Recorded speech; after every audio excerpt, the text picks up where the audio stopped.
জুলাই চার্টারটা 5 বার আরও কয়েকজন বিশেষজ্ঞ নিয়ে পড়া দরকার। পড়ে যে 2টা প্রস্তাব দিয়েছে ঐকমত্য কমিশন, এই 2টার সঙ্গে তুলনা করা দরকার। তুলনা করে তারপরে বের করা দরকার কোন লাইনটা প্রতারণা, এটা বের করা দরকার। যদি বের করতে না পারে তাহলে কেন এই কথা বললো তারও একটা ব্যাখ্যা দেওয়া দরকার। আমরা আমাদের স্বাভাবিক 2 চোখ, 2 কান, 2 হাত, 2 পা দিয়ে খুঁজে পাই নাই কোনটা ছিল না আর কোনটা এখানে নতুন করে যোগ করছে। তাহলে প্রশ্নটা কি দাঁড়াচ্ছে? ওনারা প্রতারণা কোন জিনিসটাকে বলতেছেন এইটা শুনেন। ওনারা প্রতারণা বলতেছেন যে 47টার ভিতরে 15টাতে ডিসেন্টিং দিয়েছেন, জামাত ইসলামী 4টাতে ডিসেন্টিং দিয়েছে, এনসিপি 1টাতে ডিসেন্টিং দিয়েছে। ওনারা বলছেন এই ডিসেন্টিং কথাটা তফসিলে উল্লেখ ছিল না, উল্লেখ নাই কেন, এটাই প্রতারণা। এই হলো ওনাদের আর্গুমেন্ট।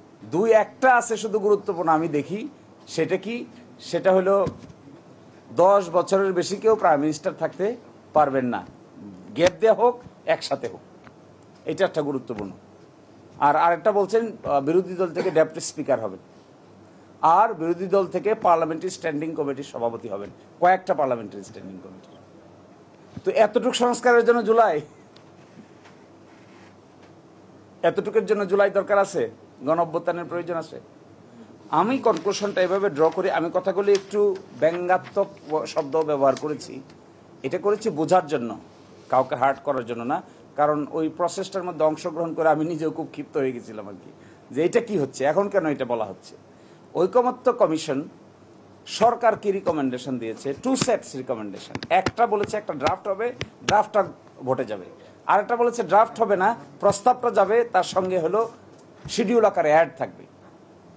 একটা অটোমেটিক হয়ে যাবে 270 দিন পরে, ড্রাফট আকারে যেটা পাঠাবে, আর পরের অপশন যদি এক্সারসাইজ করে তাহলে অটোমেটিক হবে না, ওটা বিল আকারে আইনে বাস্তবায়ন করতে হবে। এই তো ভেরি ইজি জব, রাস্তা একেবারে ক্লিয়ার করে দিয়েছেন।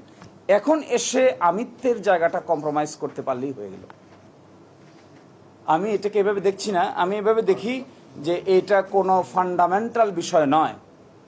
ফান্ডামেন্টাল বিষয় হলো আমি, আমার আমিত্ব, আমি, আমি করব, আমরা করব, তোমরা কেন, সকলে কেন, এত চাপাচ্ছেন কেন, এই জায়গায় একটা ব্লক লাগছে।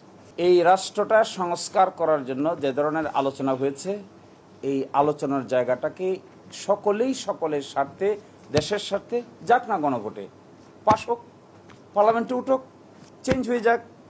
আমরাই তো আছি, ওনারাই তো আছে, আমরাই তো আছি। এখানে যে বসে আছে 4-5 জন, এরা সবাই কেউ না কেউ কোনো না কোনো জায়গার ক্যান্ডিডেট আছে, কোনো না কোনো দলের ক্যান্ডিডেট আছে, সমস্যার তো কিছু নাই। কিন্তু যদি এটা না করে আমরা আবার সেই গণ অভ্যুত্থানের জায়গাটাকে ধরতে হবে। কিন্তু এই আলোচনা করে গণ অভ্যুত্থানের স্পিরিটটা নষ্ট হচ্ছে, এবং গণ অভ্যুত্থানের স্পিরিটটা এই হালতে যাচ্ছে এখন যে এইটার আর অবশিষ্ট স্যাংটিটি বলতে কিছু থাকছে না। আর্গুমেন্ট করা হচ্ছে সরকার খুব 106-এর নাকি সরকার এইভাবে, এই সমস্ত আর্গুমেন্ট করে এই প্রক্রিয়াটাকে করা হচ্ছে।